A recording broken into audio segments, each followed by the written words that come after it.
For the entree, once again, Kyani, CEO, Michael Breshears.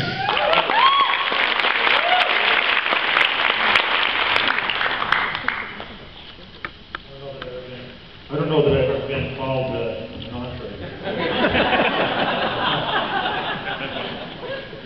But I guess now that I think about it, I've had a few guys playing basketball and other things that have eaten my lunch, so I guess that would work. So. Well, good. So I want to talk to you about just a couple of things. And so Tyler asked me some things, and he said, because I traveled all of our markets, and Kirk and I, we like to travel together. We don't do that very often. I usually go to some markets, and he's off in some different ones. So we're just trying to be efficient in doing that. But I've spent a lot of time in Asia and in Europe too, and of course in Hawaii. I love coming to Hawaii, so thank you. But I just want to share some things, and if you're going to be surprised maybe, and then I want to tell you a little story. But somebody had asked me, well, tell me the secrets to success that you see from traveling around in the global markets. And it's looking a little different this hour, but I'm going to show you a couple things. Well, first thing I want to say, you know how we do these PowerPoints and we do the slides, and you take pictures and you put the words on and so forth. Well, I'm going to tell you, part of the secret for the secrets, if you look at that sign real close, you look down there in that lower left-hand corner, okay, that's an Idaho sign that we just put that on the top of. Okay, but you see that, you see the rivets that are popped out? I got hit by a truck, okay? That's part of the secrets of success. You're going to have bad things that happen, and there's going to be some issues, and you just got to work through it, okay? And I'll talk a little bit more about that in a second. But so what are the goals now? I wish I could tell you the secret that would just make everybody successful. It doesn't work that way, quite that way. But in China, there's some special rules and regulations in China. So how do people work there? Well, they do a lot of their work really individually, one-on-one, in coffee shops, okay? Because there's regulatory issues about having big meetings and those type of things, and it's really difficult, okay? It's really difficult to do that. And so they do their work one-on-one and maybe a couple of people meeting in coffee shops and doing that. So that's one way that they do it. They're very successful at one of the best markets that we have is China.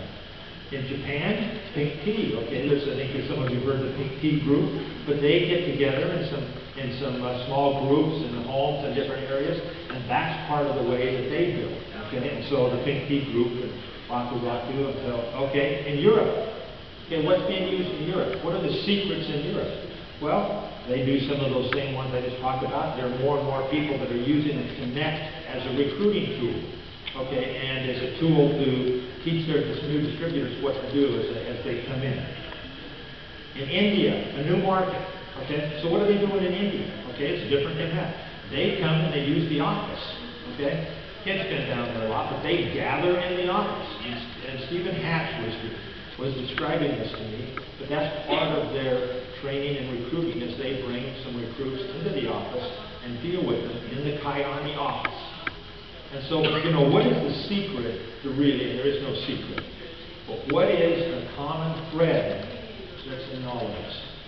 Okay, so what is it? Is it where you meeting? Where you do that? I don't know. What is it? Well, I'm going to tell you. It's not hard to figure out. You've got to take some action. You've got to do something. Okay? It really is very simple. You really have to do something. There's no secret recipe to do anything. I don't care if you're talking in the corporate world, or if you're talking about building a Kyani business and building a huge team. You've got to take action. You can't talk about it. You can plan. You can lay out all these things and you need to plan, but you've got to take some action. I mean, that's what it's about. Okay, now I want to tell you a little story, okay? Some of you have heard this because I used this once before. But it's a little story, and I'm going to use this to illustrate. So Karen sometimes accuses me of the stories I tell that aren't true.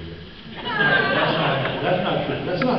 But this is the true story. I'm going to tell you something about me, okay? And because we all do this thing where we have analogies, we use something and we use sports analogies because it's a guy and everything. But I want to tell you a little story. Because there's some lessons that I want to help you apply to your business, okay? And it starts out that when I was a young kid, and my parents and I lived in, a lot of you know or don't know this, I grew up in Alaska, okay? So you better, just like me, and Jerry, where are you? There you go, thank you. So it's sort of like, if you're going to be in Hawaii, you better like water things, right? Okay? I know that, okay? Because I almost drowned the last time I was here. Okay. I was getting scared. But in Alaska, growing up in Alaska, you better like winter sports. You better like stuff in the cold. You better do that. And I did, but I didn't ski. Okay, so my folks bought me they didn't look quite that bad. The skis weren't that bad. They bought me a pair of skis, okay? I didn't want to ski. I got other things to do, and I just didn't. I'm a young teenager. I got other things to do, okay? Don't need that. Well, I have to admit, they sort of forced me into it. So you got to know the story. So some of you guys are never going to know this. You don't know this because you're too young, okay? You don't need to tell me that this is way before your time. It's even before my time. Little Abner. The point of Little Abner is look at those boots, okay? This is part of the story. Okay, that's the big funny thing, is it hillbilly and that type of thing. So that's what it is. Well, you know, my dad wasn't going to spend a lot of money on me, on my skis and the equipment, because he didn't know if I was really going to do it.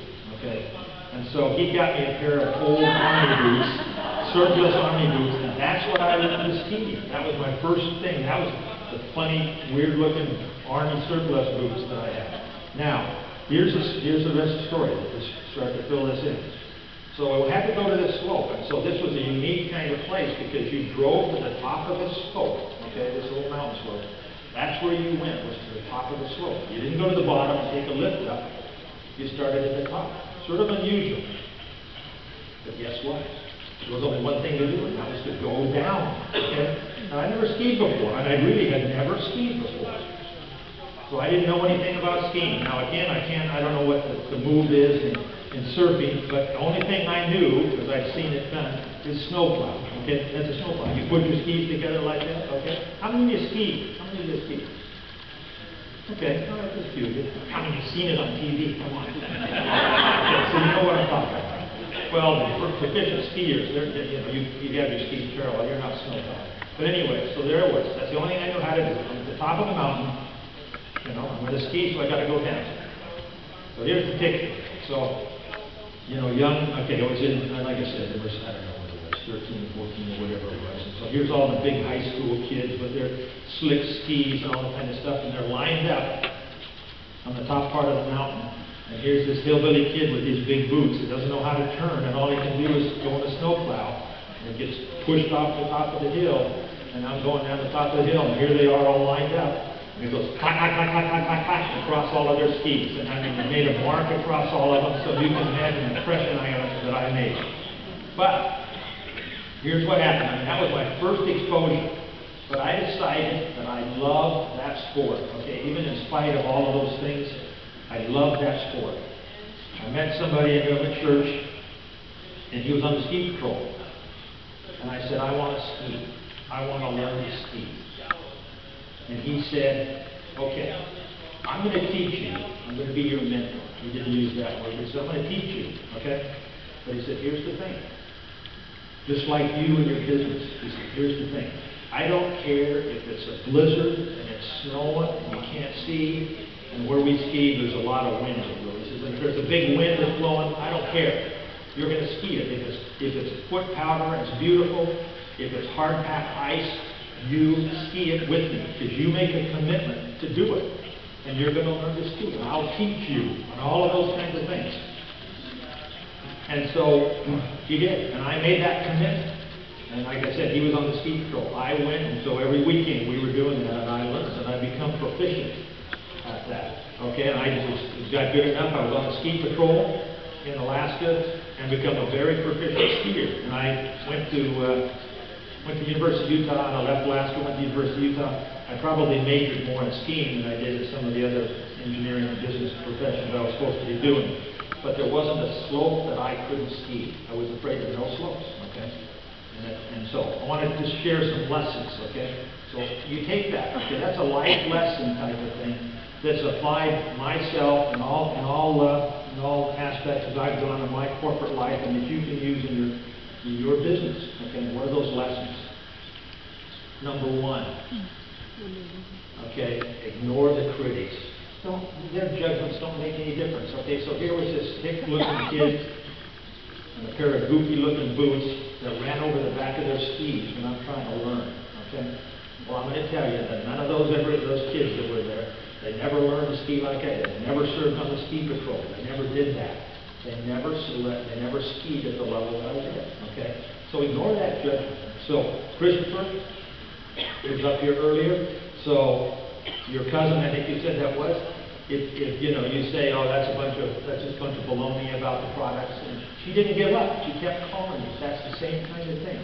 They say network marketing. What a joke. What a joke. Kent, why are you in network marketing? That's just a scam. No, I don't answer the question. But that's what you hear, okay? That's what you hear. Forget it, okay? Forget it. Don't pay any attention to it. Just like my skin. If I listened to those people that said, what a jerk, he doesn't know how to ski, I wouldn't have done anything in that regard. The second part, okay? You've got to find a mentor and you've got to be one. That's part of it, okay? You just can't do it all on your own, okay? And there's great, Gary talked about that, there's great parts to this. You have to be helped, and in turn you have to help those others. So find a mentor and be a mentor. Okay, now this is with apologies to my dad, because he pushed me off the top, he didn't ski. But don't push your people off the top, okay? Don't push them off the top. Lead them. Don't tell them, okay? Don't tell them that, oh, well, you can do a three-way call, or you can do a meeting or whatever. Show them. Lead them. Take them through it. That's what you got to do. You can't just push them off the top. Okay, and then the biggest thing was I realized and I decided that I wanted to do it, and you gotta want it. You have to want it, and then you have to love it. If you don't love it, you won't succeed. If you don't have, in network marketing or whatever we call it, about the passion, if you don't have that passion, you won't succeed, okay? Have the passion, love it and want it. I mean, you know, you take guys like Mike and Kent and all of them, Sherry and all of the leaders here, they have passion for what they're doing. Okay, they love what you're doing. You know, and so I'm not a distributor. I've been in corporate life all my career, and you know, I come home and this happened all the time, even now. And I come home and say to Karen, and I call her babe. I said, hey babe, you won't believe what happened.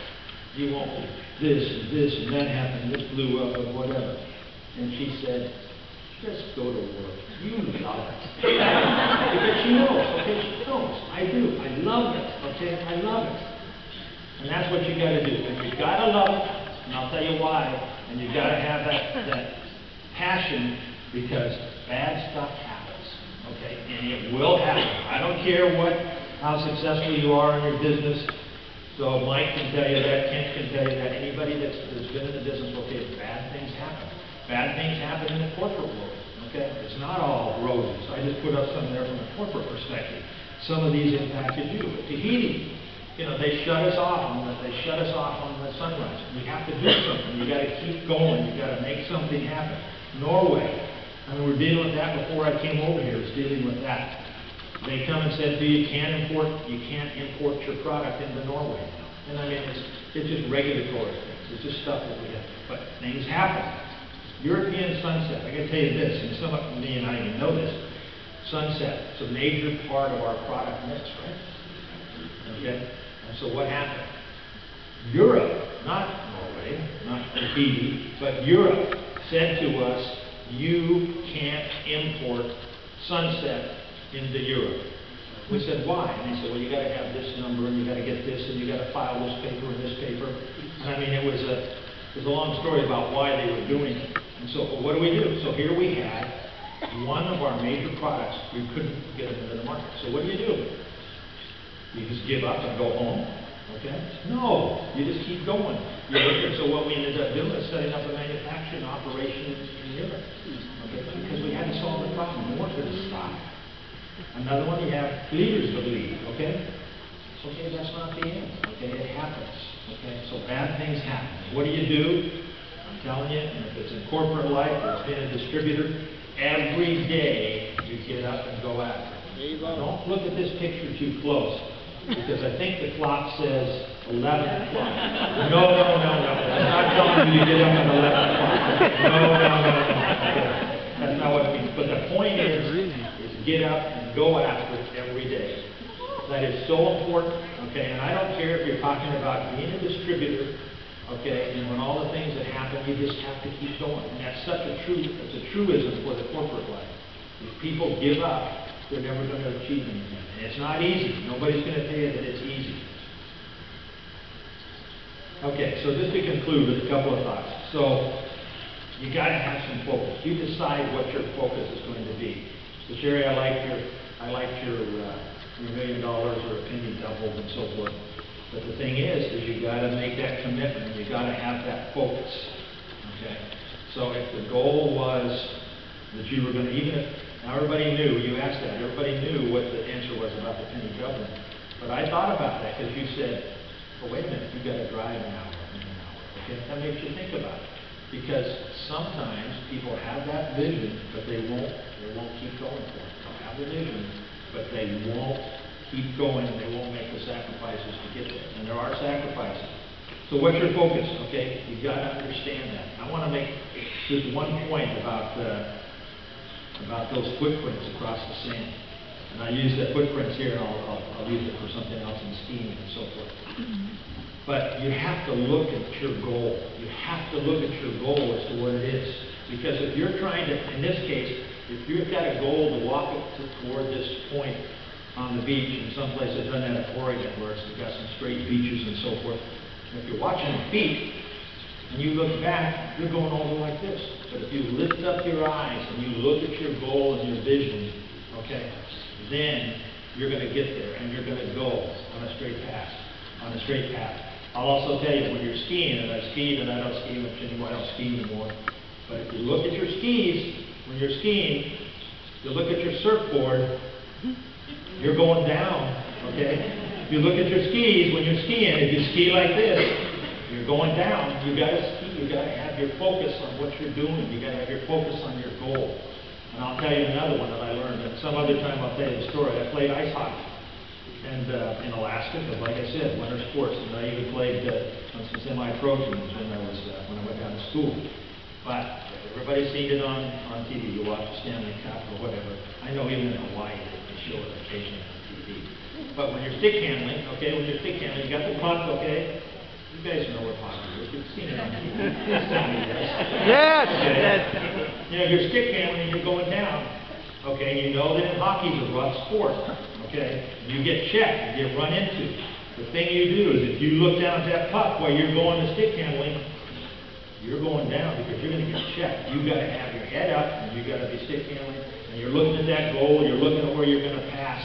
That's what you do. You got to keep your focus. You got to keep your eyes. You got to keep that vision. Okay, so just keep that in mind. And only 2 questions to ask for you, and I can answer for them for myself. Okay. Can I do it? Tell me the answer is yes. You can do it. You can be a success in Kyani if that's what you want. But you got to want it. You got to love it. You got to go for it. And then finally the answer, is it worth it? And I suggest to you that yes, it's worth it. Ask Mike. Ask Sherry. Ask Chris. Ask Scott. Ask Melissa. Is it worth it? And I'm telling you, from my perspective, okay, and I do it from a corporate perspective, but I say, is it worth it? Yes, it is worth it. And so, please, can you do it? Yes, you can do it. And is it worth it? It is. And so, please, with me, let's be all in, and let's make these things happen. Let's please be the things that you want to be, and we can achieve those together. I say, you heard that from others that say, we've got your back, and we really do. So together, we will focus, and we will have these goals, and we will achieve those goals in Kyani. Yes? Yes. Okay, thank you very much.